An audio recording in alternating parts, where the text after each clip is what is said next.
Hola amigos, David el Profe here. In this video, we're going to talk about how to use flyers to attract your English students. So first, I want to set the scenario for you. Imagine you just got home from a job interview that didn't go so well because you don't speak English.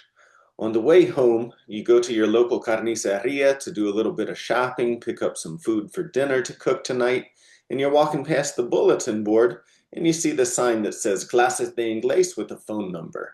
Well, you're right now experiencing some frustration because you don't speak English. Chances are you're going to take a picture of that or you're actually going to call the number on it right now to try and get some information about taking English classes. So that's the power of putting flyers up in places where your potential students are going to. They're going to see that and they're going to want to call you right away.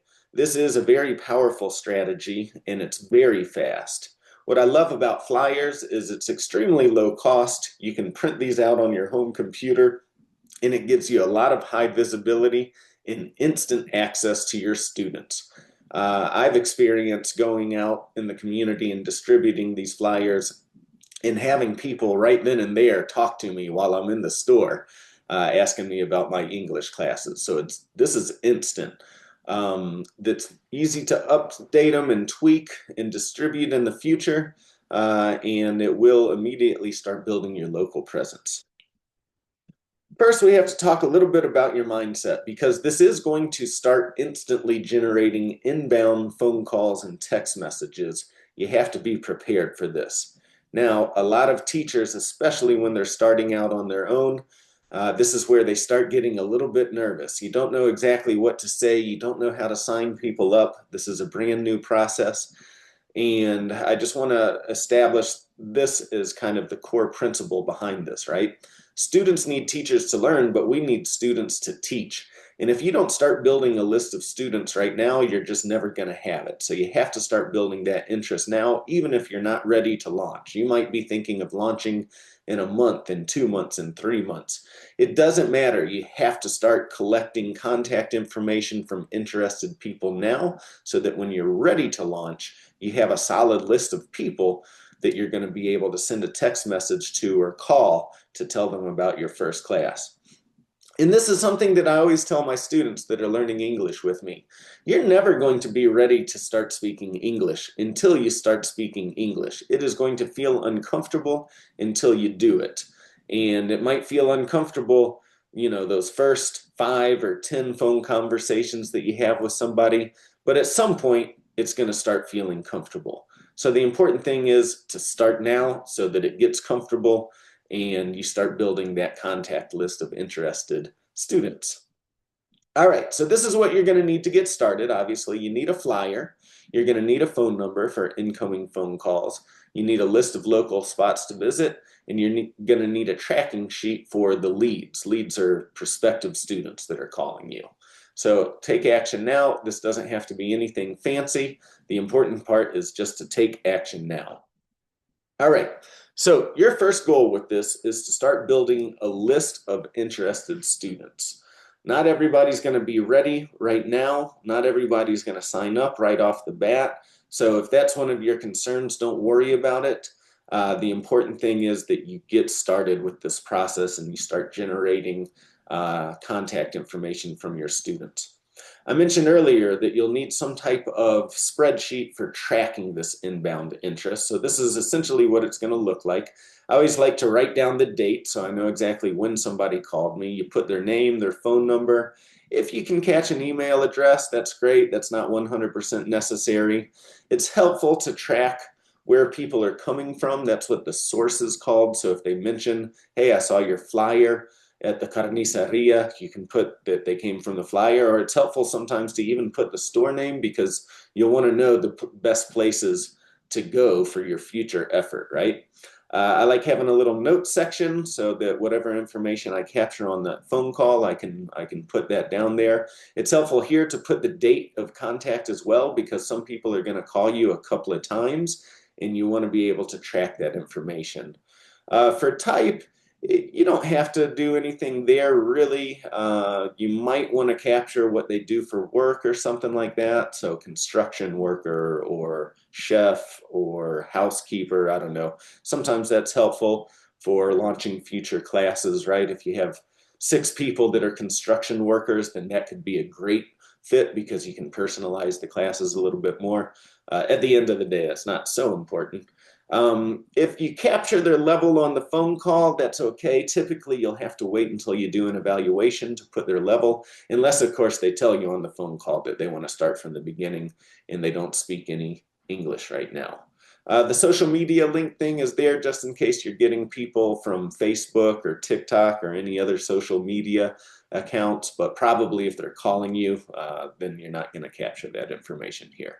But anyways, this is overall kind of what you're looking to do is create a list and get 20 30 people that are interested so that when you're ready to launch you can send out a message and it's going to help you launch your classes in the future. We'll talk about that in a little bit in a different video.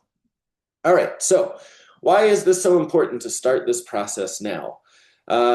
People are window shoppers. People are going to see your flyer. They're going to be interested. They're going to call you. But depending on what you tell them, they might not be ready. Maybe you're doing a morning class and they need evening classes, or vice versa, right? Maybe they're just trying to find the price because they don't know what it costs. They want to know what it's going to cost them, and then they start working in their budget, and then they call you 3 months later. They know how much it costs, and they're ready to sign up, right? So, expect 5 to 10% of people that are calling you to be ready to sign up for classes right off the bat, but you've got another 90% or so of people that might come back to you in 2 to 3 months or even 6 months. I've had people that have contacted me a year ago, and then they follow up with me later, this year. So this sometimes, people have busy lives and stuff like that, and they're just trying to figure out the information. But once they find out about you and stuff like that, that gets them thinking about you, and then that gets them following you. And it's just helpful for you for your outbound efforts here of communicating with people, right? So be sure that somebody that contacts you is what we call a warm lead, right? They're interested in you. They're contacting you. You're not making a cold call here. They're contacting you. So it's somebody that's interested. Again, they might not be interested now, but in a few months they will be. So don't get frustrated if people say no. Don't worry about that. You're going to have to become rejection proof to do this, but it's all part of the process, and we'll be talking about that later. All right. My favorite type of flyer looks just like this. It's super simple, clases de inglés, and then it's got your phone number on it, right?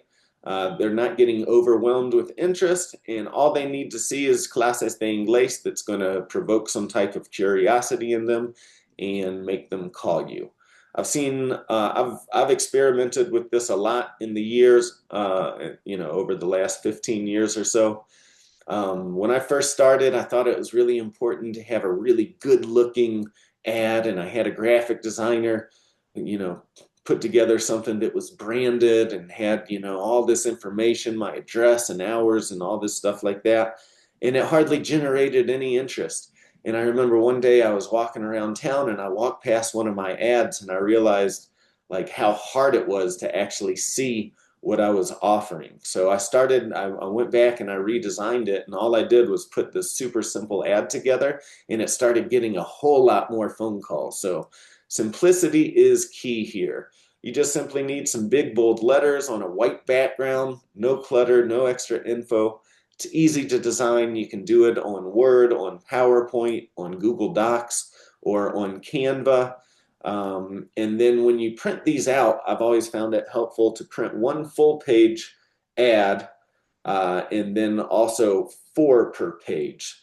Because when you're going around, you're going to find bulletin boards in storefronts sometimes where they'll let you pin it or tape it up in its full ad. But then there's also going to be other places where they don't have a place like that, but you can leave a stack of flyers. So if you're leaving a little stack of flyers, imagine you're going to have about 20 of these printed out that are just a little bit smaller, right? So super easy. When you go to print, there's a little option where you can print it 4 at a time versus 1 at a time. Okay, simple is better. Again, you have to think about this from the perspective of your students. What are your students seeing? They're going to see an ad for Clases de Inglés while they're out in the community. That's all they need to see in order to connect with you and what you're offering, and then just a simple phone number so that they can call or text you. If you give out too much information, it's just going to get lost. And another thing too is sometimes if they get too much information, let's say you have a class starting next month on Mondays and Wednesdays at 9 o'clock in the morning, well, the person's only available in evening times, and so they're going to immediately write that off and say, oh, I can't do that, so this isn't for me. Well, guess what? Maybe you also have a 5 o'clock class going on that they could go to, or you're going to do that next month, right? So the important thing here is you actually want to give out less information just to get them on your contact list for any time you launch future classes. So your goal is to get people contacting you. It doesn't have to be a perfect ad, and simple is way better here. So before you go out, you're probably going to need to start talking to store owners to be polite and respectful and ask for permission before you post these up somewhere. I have found that most people are extremely amenable to this because they know that you're an English teacher and you're trying to help the community, right? So you don't have to have anything fancy here. You walk up to the store owner or a cashier or whoever is working at the store and just say something simple. Hola, soy maestro de inglés. Puedo dejar un volante aquí para clases de inglés, right? Most people are going to say yes. Half the times they're going to ask you personally for your contact information, and they might even turn into students right then and there on the spot. So also be prepared for that. Again, this is something that produces immediate results. So when you go out into the community, you want to bring some flyers with you, both the large ones and the small ones. And you'll also need tape and push pins because different stores have different options. Some have a bulletin board where you need a push pin. Others are just going to have like a whiteboard or even just like their front window or something where you can tape it up. So where can you post these flyers? This is where you're going to want to do a little bit of research. Hopefully you're familiar with your area and you already have an idea of where Spanish speakers are hanging out. Typically, there are certain residential neighborhoods that are known for having large percentages of Spanish speakers. For example, I live in Denver in a neighborhood called Central Park. And to get this information, you can just go to the US Census website. And I think nowadays Google is actually pretty good about telling you this stuff.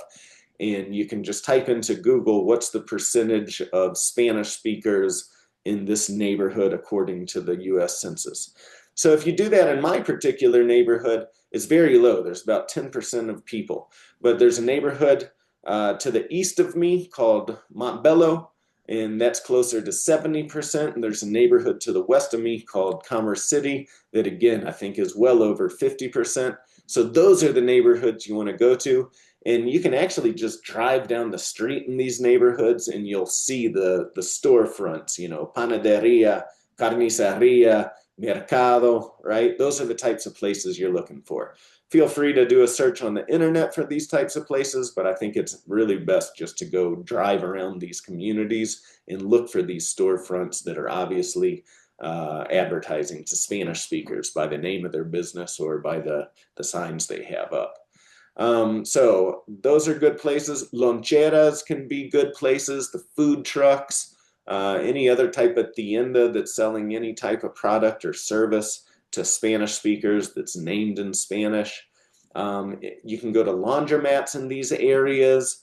You can go to libraries in these areas. You can go to K through 12 schools in these areas and ask if you can distribute some flyers. A lot of times they have like a take-home folder once a week, or they might even put you on their weekly newsletter, something like that. You can look for apartment bulletin boards and any other type of community center where people are gathering. Rec centers, gyms, churches can be a really good place as well. So just go to where your future students already live, work, and shop, and you're going to be good to go. So that's it for today. Go ahead and create your flyer, put your phone number on there, get a list of places to go, drive around, start talking to people, and get the word out there. And you'll be surprised at how quickly this works. You should probably start getting phone calls within 24 hours, I would imagine, if you put these up in enough places. That's it for today, my friends. I'll see you in the next video. Ciao, ciao.